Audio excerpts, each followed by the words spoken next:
Laugh kids, kids, laugh kids, kids, laugh kids.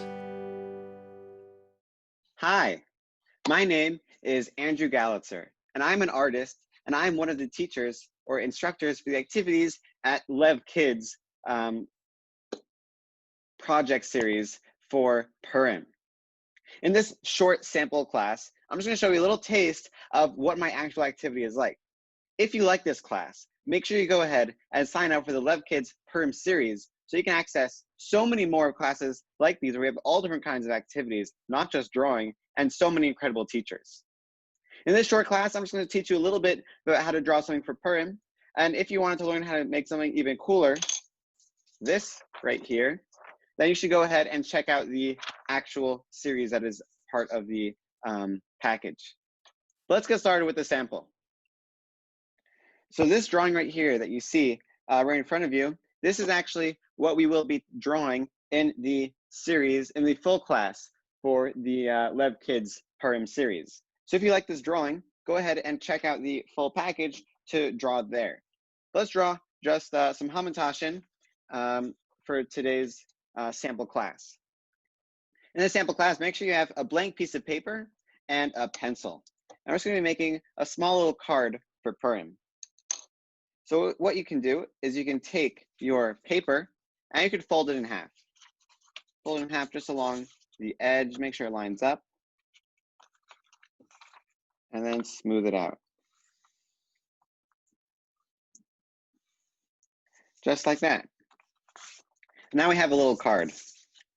Now on this card, we'll make these little drawings for today. Let's start with a hamantashen because I love hamantashen.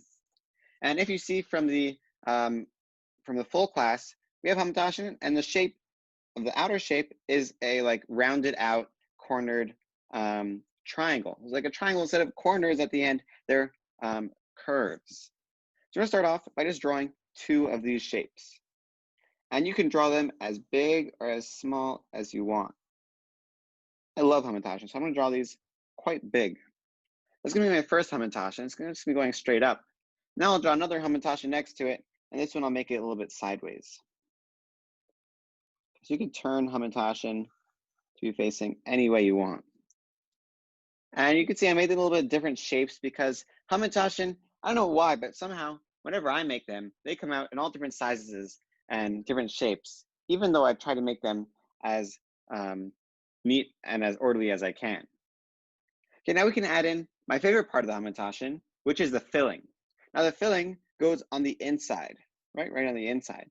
Now instead of just adding in another triangle for the filling, we want to make it look like it's actually inside the hamantashen. Like the hamantashen dough is like wrapping around it and the filling is in the center. So to do that, I'm going to make the edges of where the hamantashen dough meets with the filling, and I'm going to just make them a little bit curved to make it look like it's going over the filling a little bit. So I'm going to start my pencil. I'm going to draw a little curve, kind of like a frowny face right in the middle of my hamantashen shape. Just like a little frown. You can see it's not big, it doesn't go all the way down, just a little bit above. Then I'll add in another one. This one will be for this side of the filling and this side of the hamantashen. I'm going to start right over here. I'm just going to do another big curve. You can see it's just following the shape of the hamantashen going up that way. Now we'll just have this last side right here, this third side. Let's do the same thing, another curve right over there. Now we have my hamantashen. Look at that. We got the filling on the inside. We got that cool rounded out shape triangle. And there we have the first hamantashen. Now we do the same thing for the other one. But this one, we can see that this hamantashen is turned a little bit, right? It's almost on its side. So for this hamantashen, I want to make sure that the curves are following the lines or the angles of our triangle shape. So for this time, I'm going to make my curve. I'll turn my paper to make it easier. I'll make my curve along the bottom side again first. Just another curve. Then I'll add another curve for the other side right here. Then one last curve for this side to make my hamantashen shape. And again, my hamantashen a little bit like this one's a little bit stretched out. This one's a little bit more triangular because again, they come in all different sizes. And I think it makes it look pretty cool. And now I want to add in some kind of background decoration. I'm just going to add in some stars in the background. And for stars, a really easy way to make it is to just draw like, as if you're going to make an A. As if you're going to make an A, like an A for Andrew, my name, or and I drew, which is what I call myself for art. So as if I'm making an A, but for the line that goes across the A, I'm going to make it way longer than normal. See, longer than normal. It looks like an A with a really stretched out line right there going across.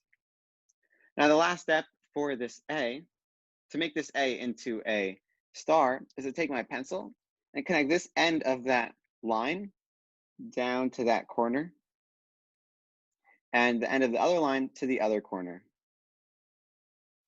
There we have a star. Now let's add in a whole bunch of stars all around. Over there, over there, and maybe even one over here. And now I want to add in bubble letters, because who doesn't like bubble letters? I'm going to put that right across the bottom. So I'm just going to make some bubble letters. I'm just going to make them, since it's only a sample, I'm just going to make them myself. But if you want to learn how to make them step by step, you should check out the full video series, because in the actual class of the video series, I teach exactly how to make bubble letters. So you can make them on your own, either for Purim or for any card or drawing you want to make. Teach you the steps that you need to do. But since I've practiced so much, I could actually do the bubble letters without even thinking about it, just like that. And then on the bottom, since this is a card, you can either add some writing on the inside, right over here, or you can add some writing on the bottom over here since we have a little bit of room. So I'm going to write from, and then you want to sign your name. Now, if you don't have a signature, you could just write your name, but I like to sign my name. I'll sign my name. And you also want to write the year or the date, so 2021. I'm just going to leave it like that because I like it. And now we have the most exciting step. Now we're up to the step of coloring it in. So we can color it in. I got colored pencils here, or I have markers. Now, since this is just a very short video, I'm not going to be coloring it in this class. Also, I want you guys to all be creative and choose the colors on your own. But once you do color it in, I would love to see it. So you can email it to me. My email is on my website, andidrew.com. Like I went on Lev Kid's website, and I drew. It's like a sentence, and I drew. So you could either go to my website, find my email there, and you can send me your drawing, or if you have any questions about the class or a step that you need help with, you could just email me, and I would be happy to help you out. But again, if you like this class, make sure you go ahead and sign up for the Lev Kids Purim series so that you can learn how to draw this entire thing. You could already see somehow some of the steps I did over here to teach them how to make bubble letters. We actually made two kinds of bubble letters and block letters. We made a different background. We made a whole Megillah, and I talked about how to make this into a Torah. And there's just so much going on over here. So if you would like to learn how to draw this and do so many other fun Purim activities, make sure you go ahead and check out levkids.com and sign up for the Purim package. And there we go, guys. That's the end of this really short Purim drawing. It's kind of like a little card, so you can even just, you could write something inside. You could put it in your Mishloach Mano when you give it to your friend, or you could send it to your family, or you could put it on the, when you have the Purim meal, you could put it on the table, and it'll stand up really nice like this. Okay, so if you like this class, make sure you go ahead and sign up for the Lev Kids Purim series. I can tell you it's definitely worth it. So many incredible classes, so many activities for Purim, and not just drawing. There's so many different things that you can do for Purim, so make sure you go ahead and check that out. You can also go ahead and check out my website again for my email if you have any questions, or if you want to show me your finished drawing. All right, guys, thank you so much. I look forward to seeing your drawings, and happy Purim. Bye, guys.